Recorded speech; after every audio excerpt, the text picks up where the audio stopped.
And good morning. Good to have you, Bob. Looks like you Good and I morning. is a group this morning, so maybe others will join us. I don't know, but we'll go ahead and start. Can you see the screen okay? I can see it. You had mentioned you'd missed a few weeks. You really haven't missed a whole lot. This, um, the writer of John the Apostle, really chose a lot of difference in how he put together his gospel account, as you're well aware of. 40% of it has to do with the passion narrative from the upper room to through the resurrection and following. So, this portion, his interaction with Pilate, Jesus's interaction with Pilate, it's really slowed down. And I think then rather than just brushing over it, we're taking this like we've done the rest of the gospel and really look through it. So um, that's I'm because I think John is attending or wanting us to get something out of this, taking so much time in the narrative. That's my intention and trying to discern what he's wanting us to get from this. And so what you'll see this morning is my rendition of that. So we've really slowed down this interaction, and so we're jumping into the middle of it. And so let's dive in.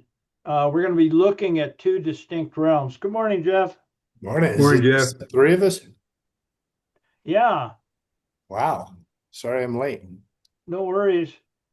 And good to see you. We just started, so two distinct realms this morning. Jeff, you're well aware of what we've been talking about. We're in the middle of this interaction, really slowing it down, Jesus and Pilate. So, the point is that John had a John had an intent, and we're attempting to understand what that is. So Pilate is in a world. This is my rendition, Bob, of Pilate. I've taken the liberty through Chat GPT to create an image of a man who is in charge. Originally, I had him in his garb, his first century Roman garb, but I thought, no, let's kind of bring it up into the 21st century. And so I'm depicting Pilate as a man just like the three of us, and he's in a place of authority and power. He's on the steps here in the praetorium, or in the his well, right outside the praetorium in Jerusalem, and the fingers pointing to him are the Jewish officials, telling him what he's not doing. Jesus is standing behind him, watching what's going on. So I'm casting Pilate as in a place of hurt. And I have not taken the position that most commentators take, and that Pilate is a villain, and we need to point our fingers at violent or at Pilate. I think Pilate. I think I'm a lot like Pilate in this regard, and that's what I think I want to draw us into to look at that. So rather than putting a black hat on the Pilate, let's look at him and try to gain understanding of what we can gain. He's in a place of hurt, and we'll describe that. Here's the text. We're just beginning chapter 19. Pilate took Jesus. Remember, Pilate is vacillating. Pilate believes Jesus is innocent, but he's fearful of the crowd. He doesn't want a mob because that would look very bad for him on his leadership record.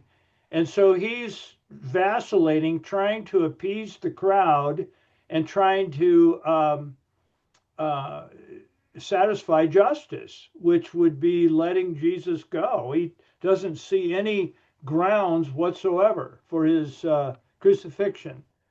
So we're in the middle of that. Pilate took Jesus and had him flogged. That would have been inside the praetorium. We don't see that here. The soldiers then that were around present, they twisted together a crown of thorns and they placed it on Jesus's head and put a purple cloak on him in a mockery. This is all mockery. They repeatedly came up to him and said, "Hail, King of the Jews," and they slapped him in the face again and again. Horrible treatment. Then Pilate came out again outside the praetorium to where the crowd is and said to them, the crowd, "See, I am bringing him out to you so that you will know that I find no grounds at all for charges in his case." So we're going to examine this text right here and work through it. I think Pilate is at what I would call an intersection where all of us have been at times an intersection of decision, two roads. One leading to the right is truth. The truth is he believes Jesus is innocent. But there's also this temptation because of pressure that he's experiencing, this hurt that's happening to him right now. He's tempted to go down the left-hand path, which I'm calling the path of delusion. Pilate is a man experiencing internal conflict. And one term we could use, there's probably many clinical terms we could attach to what Pilate is experiencing, but one clinical term that is accurate is cognitive dissonance. And what that means is in his mind right now, there is a unalignment going on, a disalignment. And that disalignment is what he thinks is right and what he thinks is true. Jesus is innocent. And the pressure that he's experiencing to choose the contrary. So he is at this crossroads right now, and we could call it cognitive dissonance.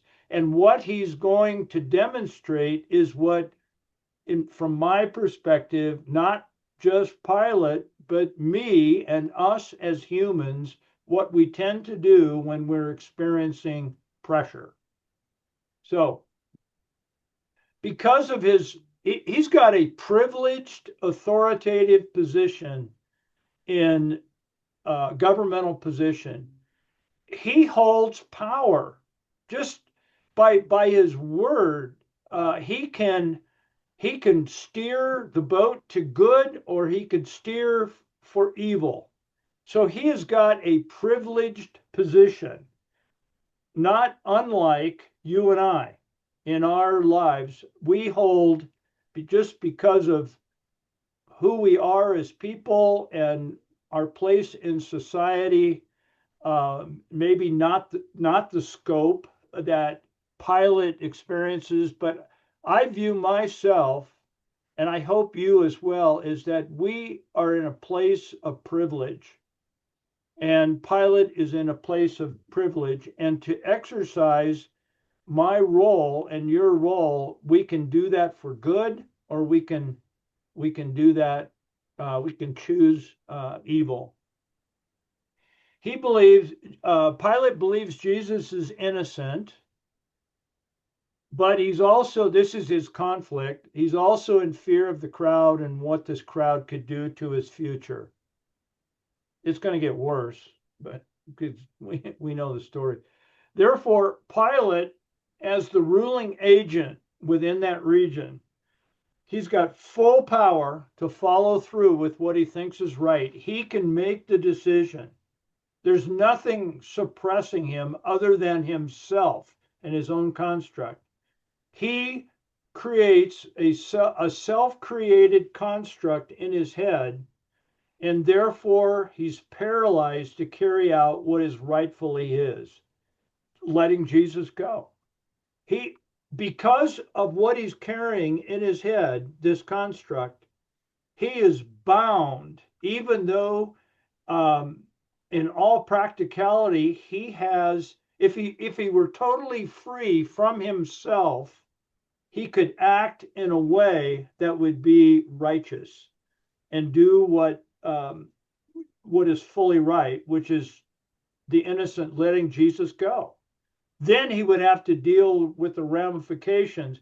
But he doesn't have the wherewithal within to do that. That's why he's hurt. I mean, or that's an explanation. We're looking in the background. Jesus is watching all this, and Jesus is working from the exact opposite position. But Pilate just doesn't have the wherewithal within, the security to act in how he feels he really needs to act out. And so he can't, here he is unbound by his position, but he's bound by his self construct that he's created. That's the point. And I'm calling that, as we act upon that, as he acts upon that, that's called delusion. Delusion is moving down a path that we know isn't right, but we're trying to get out of it in some kind of fashion. He perceived his perceived immediate need of survival. He feels threatened. Again, hurt people tend to hurt people. He's all about self-survival, and self-survival overtakes his better judgment, inducing him. And what it does is it creates a much lesser man. He's acting out of his lizard brain portion of his brain for survival. And it's really, he's failing to see the bigger picture at this time. So we go into the text itself. Pilate chooses the delusional path. The text is he took Jesus, he had him punished. He allowed for the soldiers to abuse Jesus and gave them license to do that. That's verses 1-3. Pilate orders Jesus's flogging as a maneuver designed to appease the crowd. He's got this construct in his head that he thinks will work. And when he does that, he grants permission for others to abuse. We see this all around us today. As the leader goes, so do the people. They are watching him and they are getting their permission from him, the Roman guards. Because of his confliction, it's allowing permission to the others who are under his rule to act in a really violent way. This shows how those who are in positions of leadership, when unwilling to face the truth, they open the door for others to enact violence. We see this on many levels today, more so now than we've ever seen in our lifetime. The atrocities of what happens at the governmental level, what people are licensed to do, or feel free to do. We started seeing this a decade or more ago in the political campaigns of just this mudslinging. Before that, we never did that. You wouldn't do that. It wasn't allowed in the culture, but somehow there's been a permission for mudslinging, and it just leads to destruction. Pilate's delusion is that appeasement using violence will satisfy the crowd. This is where he's so wrong. He's got this idea in his mind. He goes, well, if I just beat him up a little bit, maybe that'll appease them, and they've had enough, and then we can all go home. But his appeasement fueled, but he's trying to appease using an injustice method, violence, and it only leads to injustice. In verse 4, this is what the path is like, first of all, and then we'll go. I think I've got another slide. Pilate came out again. Now, this is after the beating and the physical abuse by the guards. Pilate says, okay, let's stop. And he brings Jesus from inside the praetorium where they can't see what's going on. And they bring out this battered, beat up Jesus out to the crowd. And he presents Jesus to the crowd and he says, see, crowd, I am bringing out to you, I'm bringing him out to you so that you will know that I find no grounds at all for charges in his case. Fellas, that is not logical at all. That is a manufactured thing that he's created in his head, suggesting that they ought to see something that really isn't there. If he felt Jesus was innocent and there's no case, why did he beat him up? It just does not make sense because he's operating out of delusion. Note his language. I am bringing. I find no grounds. I is clearly in the center of his world. In Pilate's world, this is why he's hurt. Pilate's world operates around Pilate. And so he, in his way of thinking, is in the center and everything operates around him. His language expresses that. I am doing this. I find no grounds. Even though my actions, he wouldn't say this, are in entirety out of sync with what my conclusions are. Pilate knows Jesus is innocent. We've said that many times.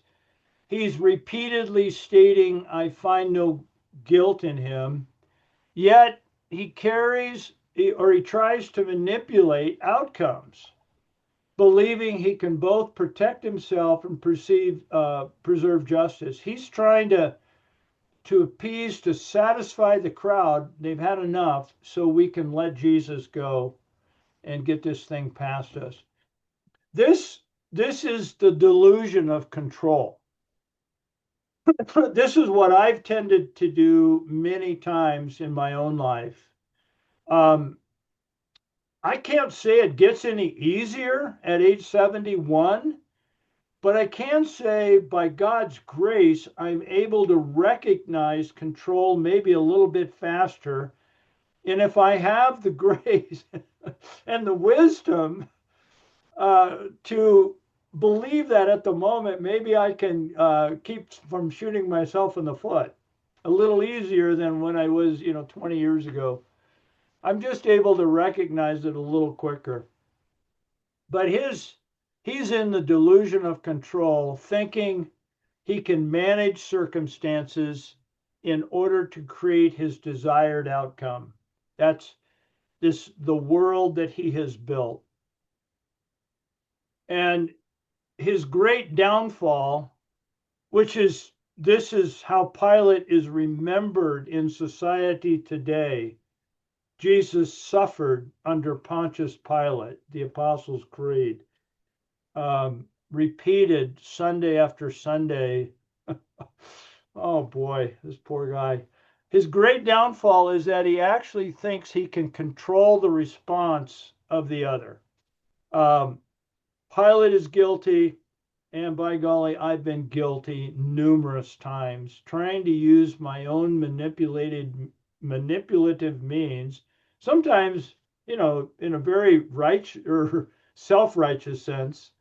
I got really good at it over time, but it's a delusion in that he thinks he can control the outcome of the other.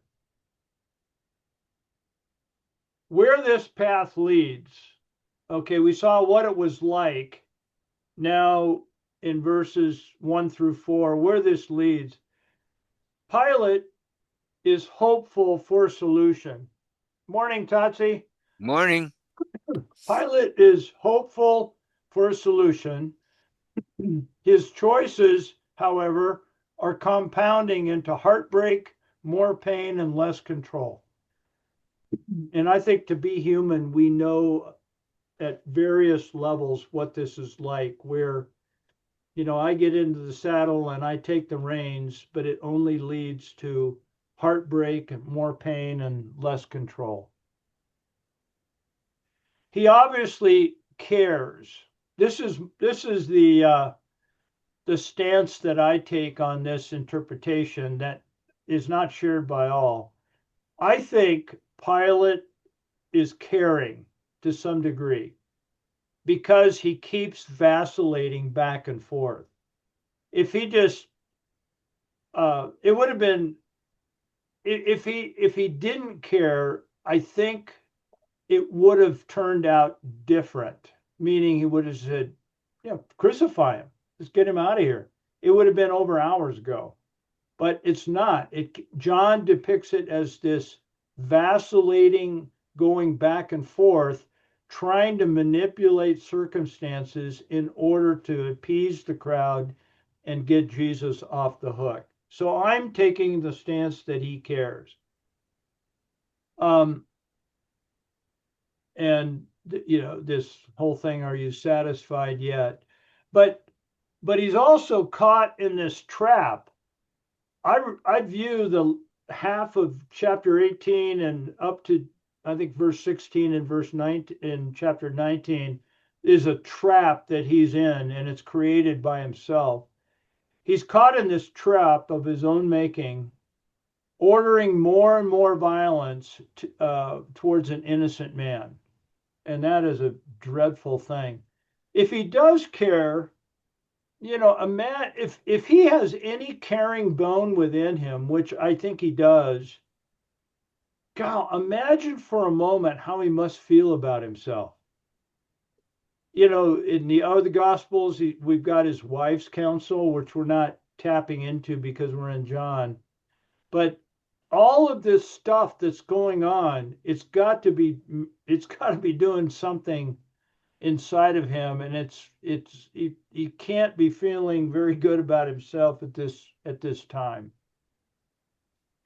Through Pilate's demonstration, he reveals to all what we humans. Now, this is my interpretation of it, guys. I'm not putting the black hat on Pilate and saying I'll never be like him.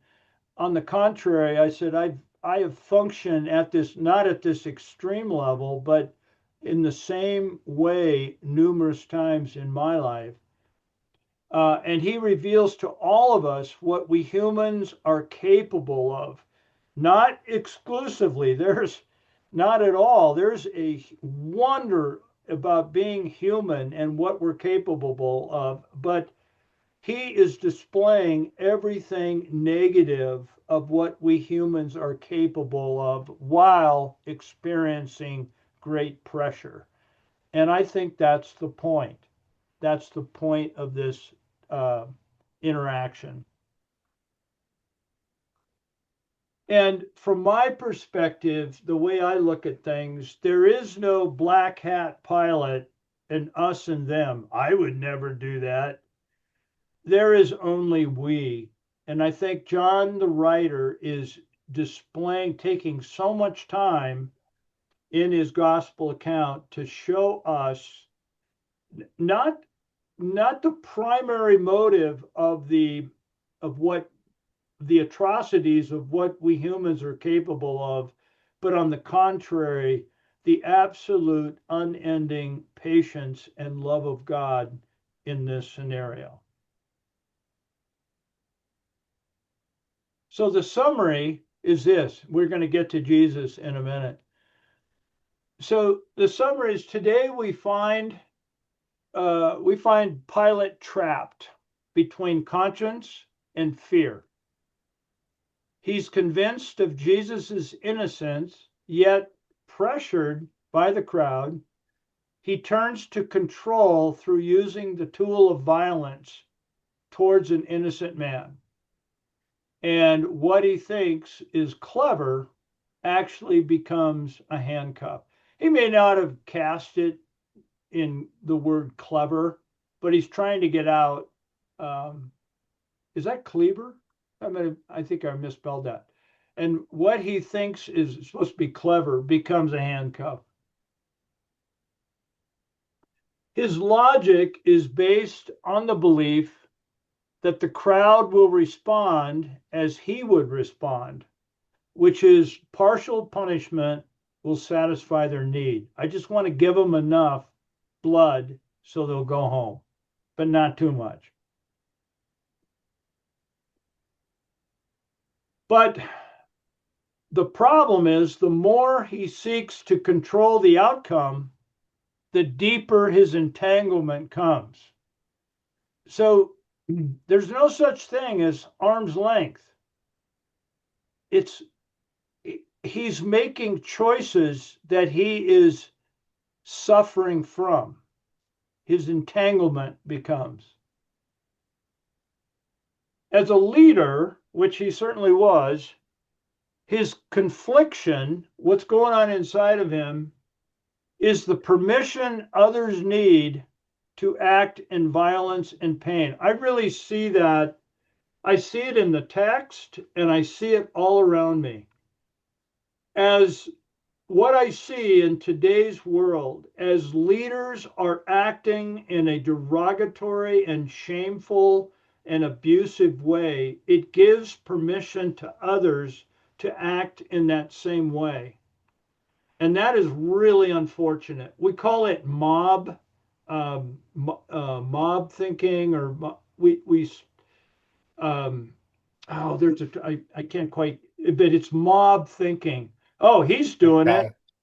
What's that? Mob mentality. Mob mentality, yes.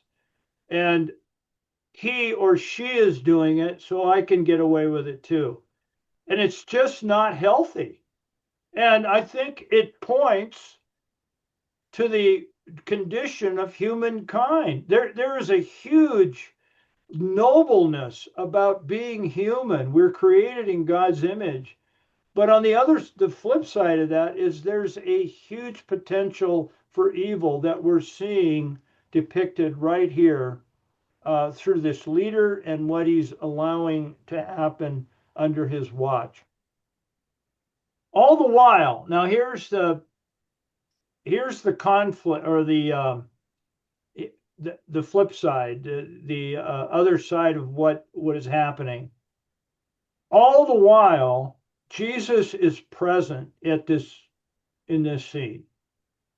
Now, the narrative has been centered on, through John's writing, on the actions of Pilate and the crowd and what is being done to Jesus. But Jesus is present, and I take the personal position that what we're seeing Jesus as right now is the revelation of who God is. And Jesus is present, he's watching, he's experiencing great pain, and he's watching what humans can tend to do to themselves, Pilate's self-destructing, to each other, what has been done to him through the guards, this mockery, and ultimately to God. He's God in flesh. And so Jesus is quietly watching all of this, experiencing great pain, and he doesn't act, which I think is monumental. So that brings us to our table time and our discussion. We spent by far the bulk of the time on the interaction of Pilate, his actions. But at the end, I brought out a really important point that we've been looking at for the last few weeks. Jesus is present, and that's where I'd like to go today. Within this text, 19:1 through 4, there's two distinct realms. And I'm using the word realm because Jesus used it. And these realms are being revealed in full color. The two realms are the realm of this world and what Jesus names earlier in the text in John as the realm not of this world. There's the realm of the world and the realm not of this world. And two images. Pilate is clearly operating out of the realm of this world.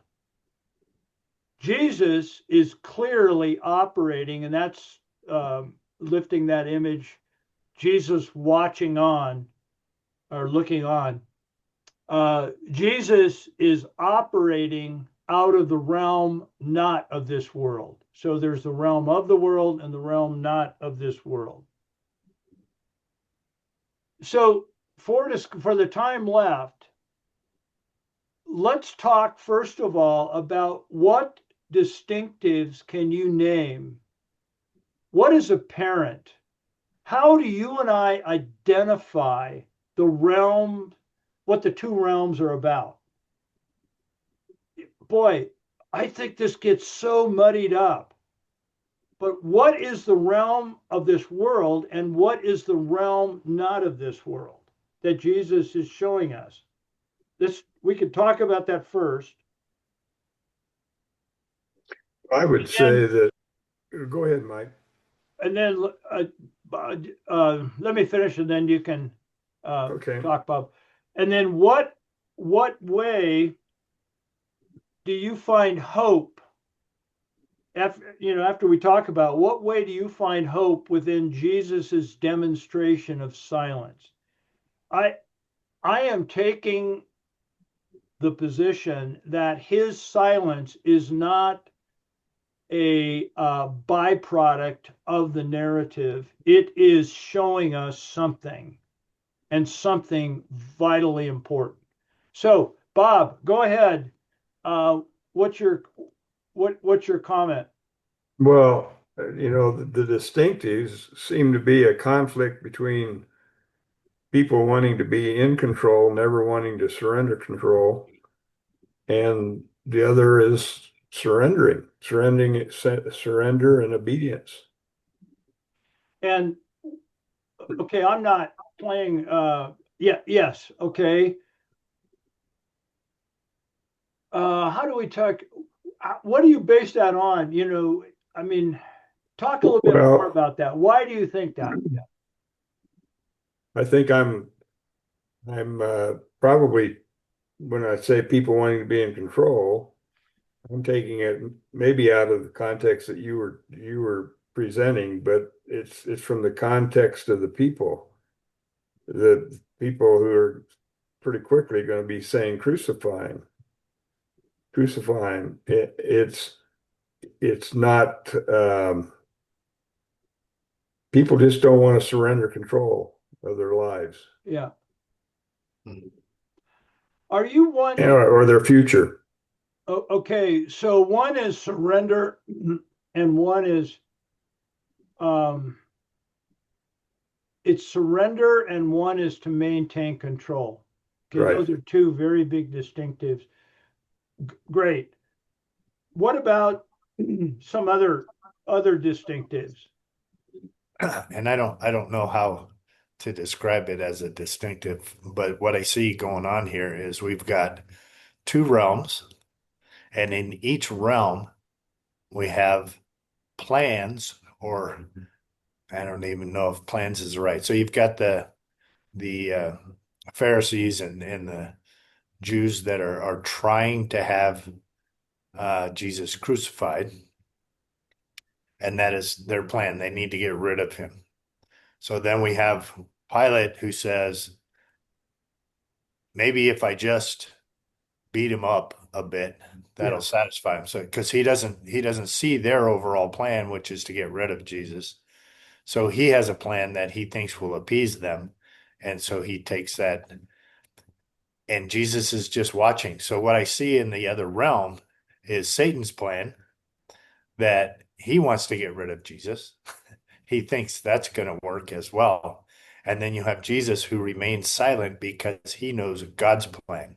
So he knows the plan that is going to eventually come to fruition in all of this. So he is silent in all of this because he has, like Bob said, surrendered control, surrendered his will, and he's allowing God's plan to play out, no matter what that looks like. So what I'm trying to get, I guess, is that there are two separate plans, and only God's plan, which is because God can see and is all knowing. He's going to see, he sees how this is going to play out, but we've got other actors in there trying to control this, trying to make their plan come to fruition. And Jesus is silent, but Pilate is doing everything within his power to survive, and the Pharisees are doing everything within their power to survive. We talked about that earlier.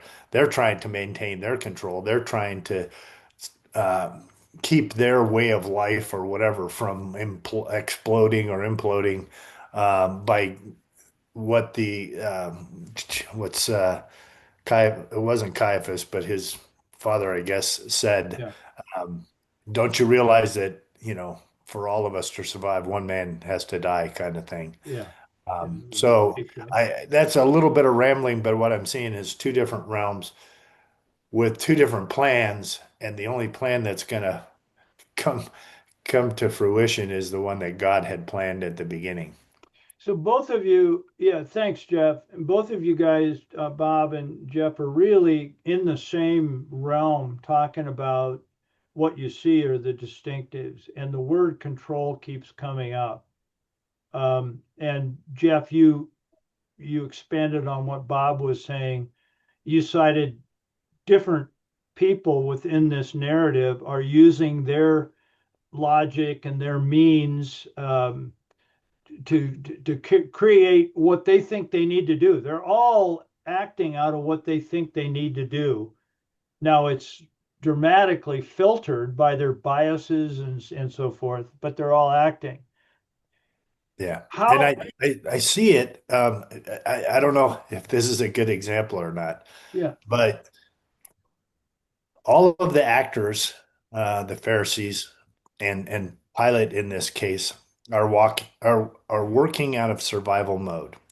yeah, So I watch some of those crime drama kind of shows, and sometimes it comes out that the person who murders somebody is doing the same thing. It's like this guy was going to expose whatever was happening in my company, and I couldn't let that happen. I couldn't, lose my company. And it's like, okay, so now you're going to be in jail for the rest of your life because you didn't right, think yeah, this through very well. So I mean, Pilate's kind of the same way. He's like, I can't lose my power, and yet he's doing things that are going to cause worse consequences. yeah, And the same thing with the Pharisees. They're like, we can't lose our power, but they're doing things that are going to cause even worse consequences for themselves that they can't foresee. yeah. That's really true, and that really is. I mean, there's so many dynamics going on here. Pilate removes or refuses to get off center. He views himself in the center, but he's acting out, and he is powerful. He's very powerful, but he's acting out of powerlessness because of what he's creating in his head. He doesn't. He doesn't want. He's going to wash his hands and all of that. And that is indicative of the realm of this world. Now, let's take this idea of control. How would you look at the person of Jesus of Nazareth here on the left in relation to the term control? How do you guys cast that?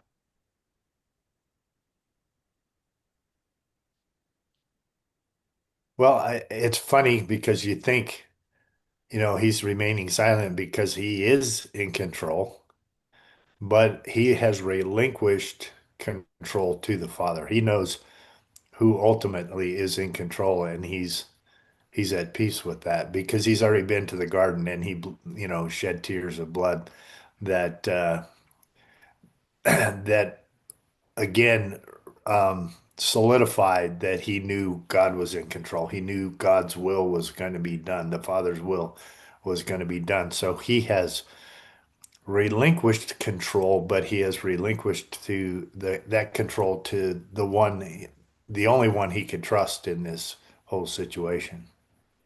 Control Yeah, is a reality. I mean, we're not going to control is not a not bad at all. It's just what it can certainly turn south and certainly turn bad. I don't view Jesus as all as out of control. Jesus is not out of control, but he's No, displaying maybe as an insight what control should look like or what control can look like. And if Jesus is showing us what control can look like, what does it look like from his realm? well, I well, think I'm agreeing with Jeff here that, you know, Jesus is uh giving he knows that the Father is in control, okay? And he's actually uh relinquishing through this whole situation God's uh will, and he is uh demonstrating silence because he's going to let God uh, be in control of the situation, in the sense of, uh, he is having his will for Jesus is for him to die and to be resurrected overall. So that's the overall plan that Jesus is being silent about, is he is relinquishing control to God, whose will is for him to die on the cross and to be resurrected. Yeah, good. Thanks, Totsi.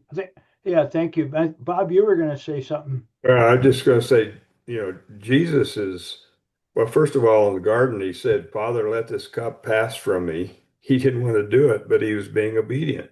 Yeah, And he's obedient because Jesus is fully aware of the years and years and years and years prior prophecy that this time would come. He knew that. He knew what he was going to be going through. yeah. I But I think there's go ahead, Bob. well, none of us, it's hard for us to do the things that we would rather not have to do. And it's just it shows Jesus fully human, fully God, it's showing his human nature, to not want to do it, but to be obedient. Yeah. I Thanks, th Bob. Go I ahead, think Jeff. too, Mike, there's something else at play here, and I think we've talked about it in the last several weeks, is that I think Pilate recognizes that control is slipping from his grasp. Mhm. Um, so he has done this. He has had him beaten, and he's brought them out to uh, kind of try to appease them. But I think what he's also doing is, if he sees that this is going to continue down the path, it looks like it's going to continue down, that he needs somebody to blame. And I tend to do that in my own life. I think sometimes is I'll see things going south, and I'll figure a way to blame somebody else for what's Right. going south rather than, me taking the blame. And I think that's what Pilate is doing here. He's going, I'm going to beat this guy up, and then when they ask for more than that, he's gonna give them he's going to say you guys are to blame. I tried to stop it at this, but then you guys had to take it further than this, so I'm going to wash my hands of it, and you guys are to blame. Thanks, Jeff. Um, I had said earlier that I don't think it gets any easier. The idea of surrender, the idea of trust, it's in the Father's hands. That's what we're seeing.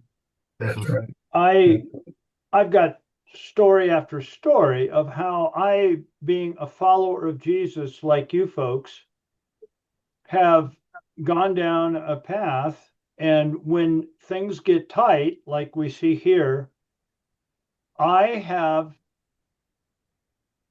chosen to help Jesus out because I think it's too big for Jesus. Now, I wouldn't say it that way, but I need to, I need to jump in there. I can say it has never worked out. That has never worked out. It may work out for a while, but it always comes back to bite, whatever it is.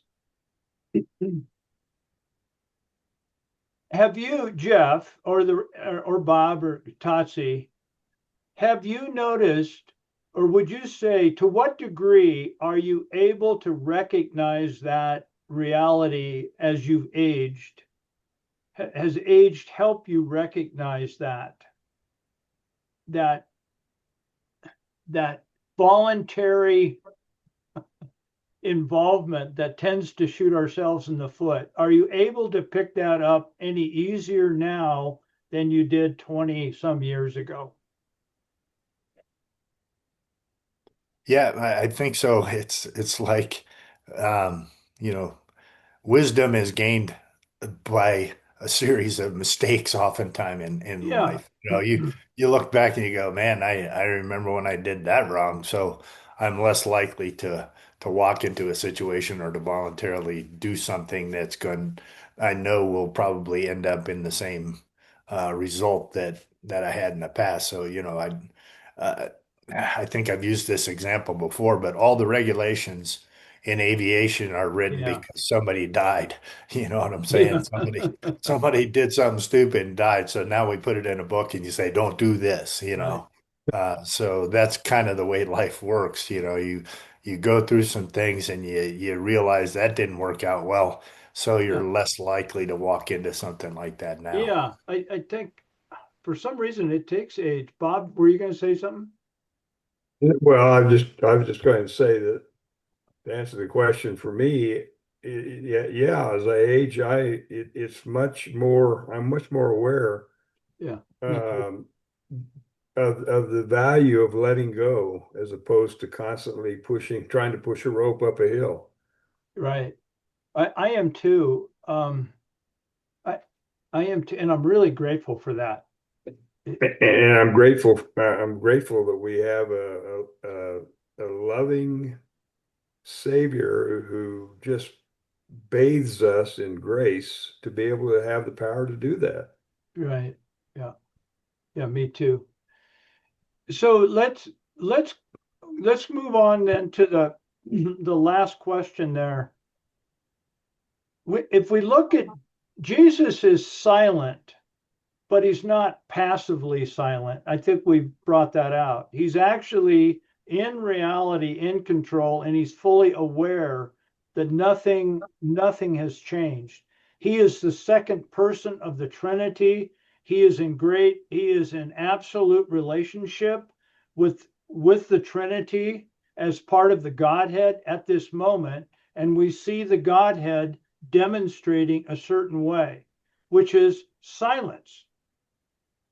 In what way, let's talk about silence, Jesus' silence at this moment.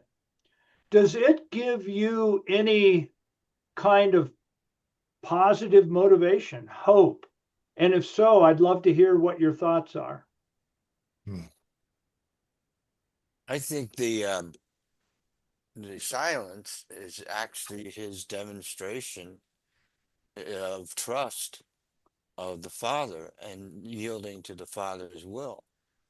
And I think the hope for us is that we have we should have the same hope that you know particularly I mean at my point in time where I can see the end for me of my earthly life uh it is approaching, and I've been going with Bob in terms of planning my uh my funeral and whatever kind of a thing. Mm. But so my feeling is that I'm silent because I'm trusting that the promise of being resurrected and spending time you know in heaven Oh, that's so good. with all the people, like particularly the one that I'm looking forward to meeting with my is my mom. Yeah. When she's funny, she always believed that I was a believer even when I wasn't a believer. Okay, And by faith. so I'm gonna see there and say, "Hey, mom, yeah, you were right. After all, I am a believer." Oh, what a reunion. That's a great Yeah. story. That is so warm and touching. Thank you very much. Yeah. Mm. How about You know, yeah, go uh, I'm just thinking, I think Totsi used the word trust, placing our trust in God. I just got thinking when you said that, Totsi, that, over time, uh, trusting God in for me has become less and less abstract and more real. boy, Mm. that's a great way to and what can you talk a little bit more about that? That's so helpful.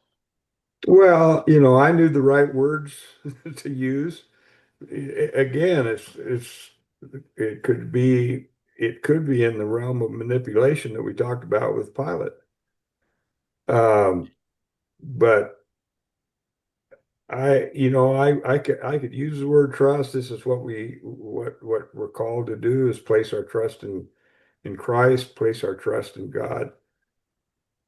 But I still was very involved in owning a business, running a business, always competing to try to win business, and all those challenges were, as I look back on them, were more in a earthly state of affairs rather than a godly state of affairs. Yeah.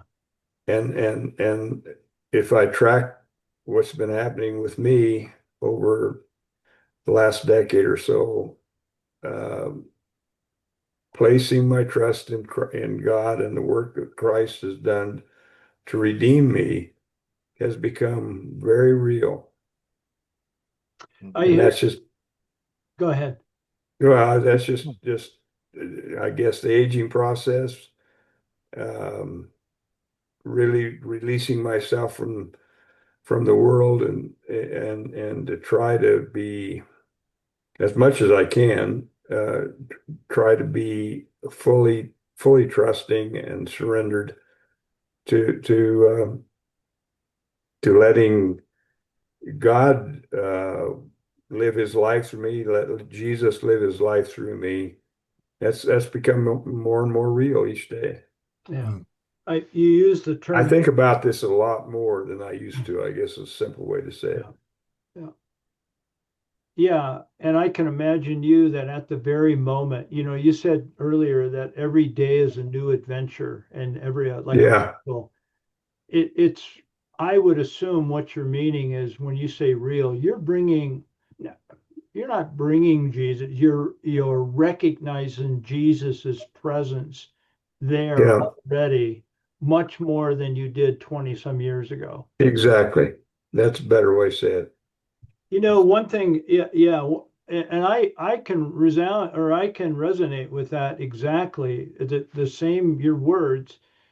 One thing I picked up you saying, Bob, was that you've been able to recognize how Bob was, or for me, how Mike has been, And there are times when I really feel embarrassed or guilty about how I did a certain thing, and especially when it's self-righteous kind of stuff. Yeah, I've honestly said to myself, you've been a real Christian asshole. Yeah, I've really that, and and that's true. But Bob, what I think is true of you, and it's true of me, is I don't have to dwell on that. No, I'm forgiven. And there's a tremendous freedom in that. I don't have to, I can capture the moment of what is real right here, right now. And I don't have to be bogged down by what was. Sure, I recognize that. I've repented. That's all part of it. But that is a big thing. I heard you say that, is that you recognized what was about you, but it's different now and it's much more real. Yeah. yep, And I'll just end in this is um, for me, the way I answer that is that Jesus's silence means everything to me because when I have my minuscule struggles, whatever it might be, I can believe the fact that Jesus is present, just like he is in this realm. He's present, but he's silent, and he's there with me. It's not a silence of detachment, it's a silence of total participation because he has experienced everything that I could possibly experience. Mm. And that, fellas, that really means a great deal to me. It really, that's right. yeah. You know, Mike, it's funny as I look at this picture, who looks like he's more in control? You know, Jesus looks like Yeah, he's in complete control of this Yeah. whole situation, and the other guy's all in angst and everything. You can Yeah. see the expression on his face, Yeah.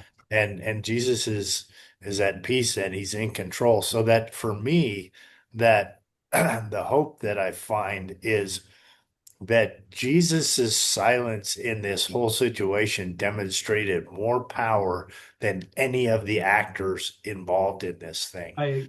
That's You know, well said, Jeff. he is just standing there knowing I'm doing the Father's will, God is in Yeah. control, and nothing that is happening around me, including me getting beaten or anything like that, will change the fact that God is in control. So I can look at my life circumstances and go, you know what? I'm not going through anywhere near what Christ went through, and he knew God was in control, so Yeah. I can know God is in control. Yeah, Jeff, that is so good. I'm just going to leave it at that. That you just said that so well, and that's good, fellas. We'll meet next week. We'll move on in chapter 19. We're still for a couple more weeks going to be talking about this interaction, different facets of it, and I can't I'm offhand. I can't. They all kind of blend together. I'm working ahead a few weeks, but we're going to be talking about Pilate and Jesus and what is happening for a couple more weeks, and then we'll move on. So good to see you all. Thanks for joining in, fellas, and your comments. And we'll see you next Wednesday. So thanks, Mike. Hey yeah, See you guys. guys. yeah. Thank you. Have a Bye good for week. now.